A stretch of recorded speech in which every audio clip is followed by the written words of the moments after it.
Okay, welcome to this video. The topic is cellular energetics. This will be the topic of the next several videos. I don't know how many until I have made them. But it's a big topic and it's an important topic. So I want to talk for a second without you looking. And so this is an important topic for several reasons. One of them is that cellular energetics drives the strange diversity of microorganisms. So more so than other nutrients or anything else, their ability to get energy from their environment is what they care about the most, and it's what forces different organisms to colonize different environments. And a lot of that you wouldn't see by studying just human pathogens, because human pathogens typically do everything the same way we do. And that brings up the next point, which is once you understand energetics in bacteria, you will have a much better understanding of energetics in your own cells. So in human cells, for example, they require oxygen. Well, what do they do with that oxygen? Why is oxygen important? That's one of the things you'll learn in this lecture. And I want you to pause the video in a second and tell me what do our cells do with oxygen? So go ahead and pause the video and answer. So I don't know what your answer was, but it should have been something like oxygen is the terminal electron acceptor that allows electron flow through the electron transport chain so that protons can be translocated, forming a gradient, and then they can flow back in through ATP synthase, thus generating ATP. Now, that was a professorly answer in one sentence, and we don't necessarily need to go into all that detail in this class, but if your answer didn't involve electrons, it wasn't specific to oxygen. So the only thing that's unique about oxygen in human physiology is what it does with electrons.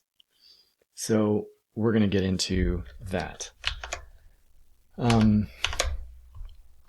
So we're going to look at why cells need sources of electrons and why they need places to put them, and also what happens in fermentation. What is fermentation?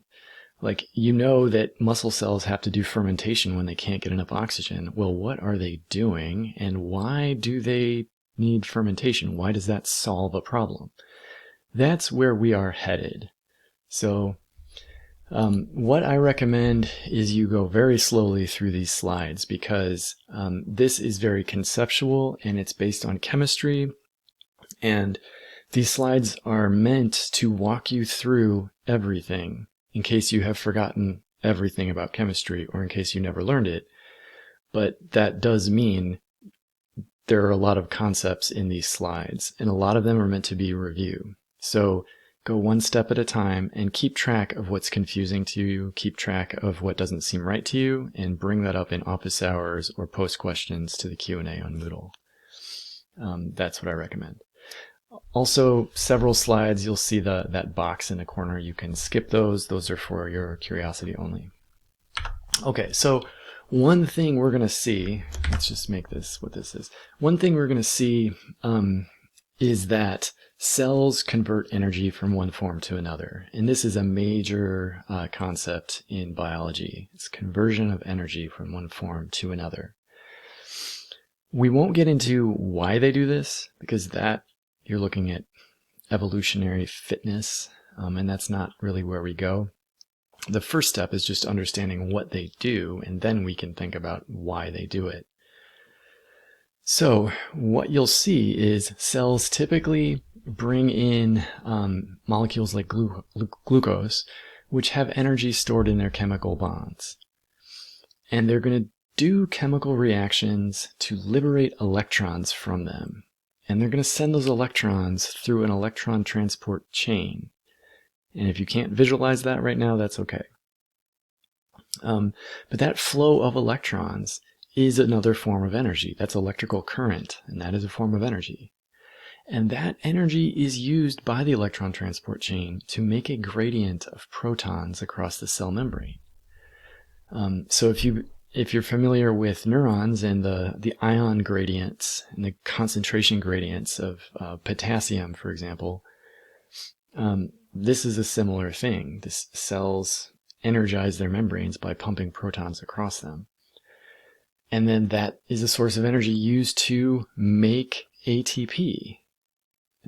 In other words, that gradient form of energy is converted into chemical bonds again, but now they're specifically between phosphates in ATP.